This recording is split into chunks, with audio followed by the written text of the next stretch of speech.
Welcome to Major League Minor, Oklahoma's only show that brings you scores, highlights, and a lot more from all of Oklahoma semi-pro football. Today we're going to talk a little bit about, and recap of course, last week's Game of the Year, Game of the Century Part 2 if you will, between the Oklahoma Thunder and also the Oklahoma City Bounty Hunters. As we scroll some of the pictures, unfortunately we weren't able to get video highlights this week. You can see that there is a lot of gang action tackling going on, a really great game from what I've heard over the radio actually, which is provided, thank you, by the Oklahoma City Bounty Hunters, by the way, and the franchise too.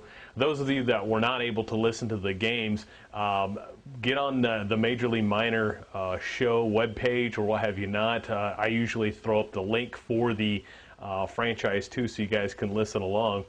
As we're scrolling through these, you can definitely tell that there was a lot of hard hitting. Gerald Jones actually came away with 4 touchdowns this week, one of which was a pick 6. He had 2 interceptions on the day. He just basically was a monster this game.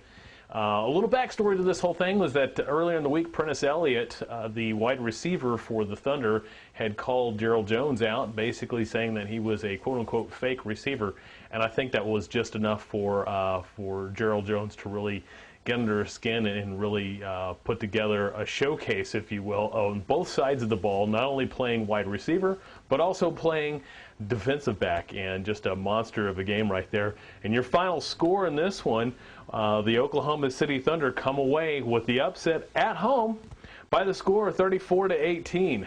They played their hearts out, and I'll tell you, it's hard to beat a team when they're as focused as this.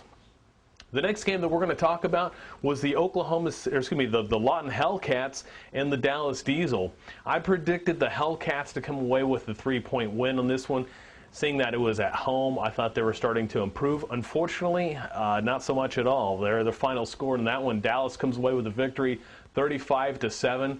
Not much you can really say or do about this one. For the Hellcats, though, I do have to commend them for keeping it going. They went through some really dark phases early on where they didn't even have a field. They finally got themselves a field in Geronimo, Oklahoma. It's not the best, but it's not the worst, meaning that they didn't have a field. So we're going to come right back after this, folks. Tired of using regular blankets like this asshole? Do they somehow destroy your heating bills? Do you struggle when trying to figure out how to put them on? Are mundane tasks like answering the phone now impossibly difficult? Well, morons, now there's hope with the new What the F blanket, the blanket that'll ruin your sex life.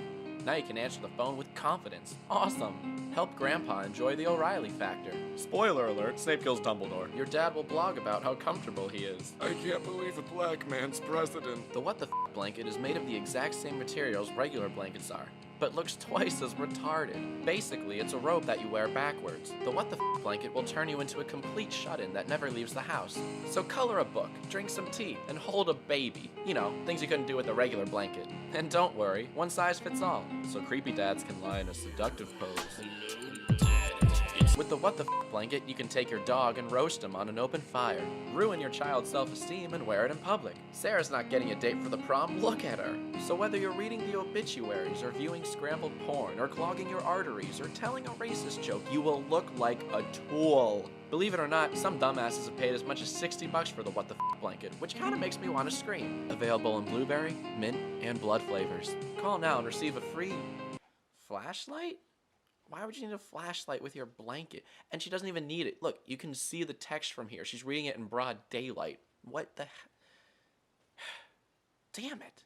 Side effects of the What the F blanket include, but are not limited to, heart failure, herpes, social awkwardness, never getting laid, looking like a dick, super herpes. The What the F blanket. Just give up.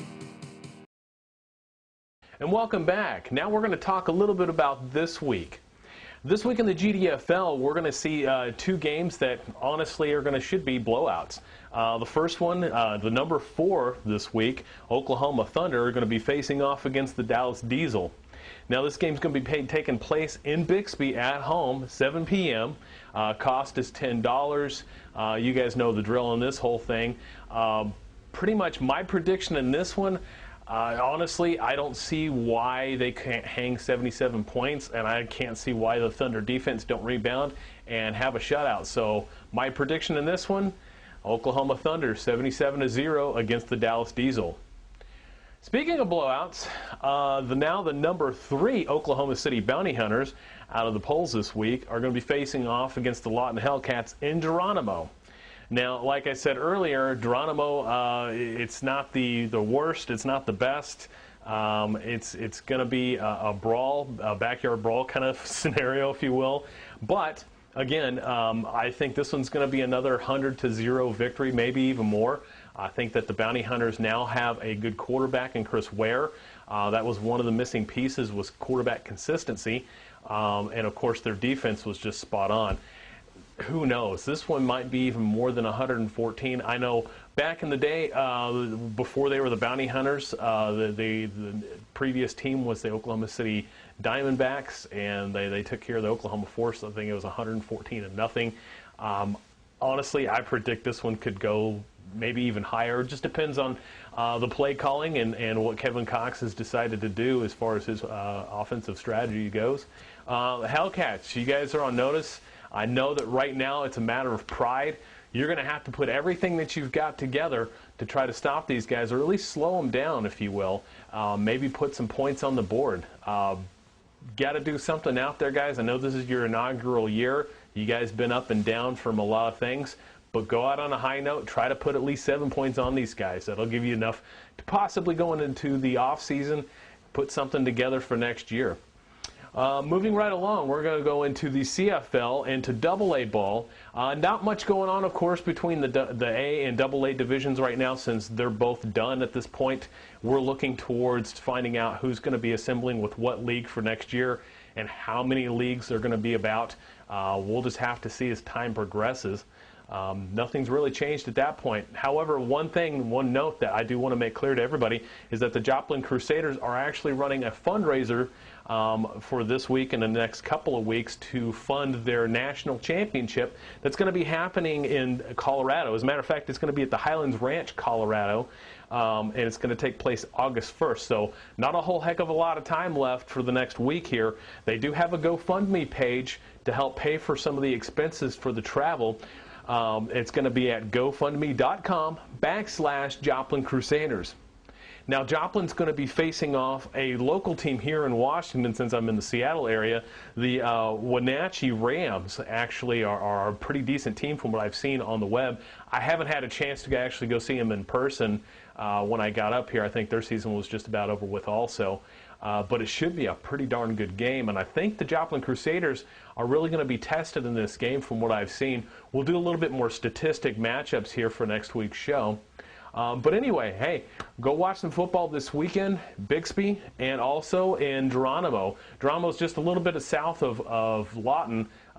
Make sure you get there with a little bit of time. Traffic shouldn't be too bad of an issue there. It is going to be pretty warm from what I understand, so drink plenty of clear fluids. Both of them, honestly, I think are going to be blowouts. I could be wrong, but all the stats and everything tells me that it is what it is. Until next time, folks, until next week, go watch some football.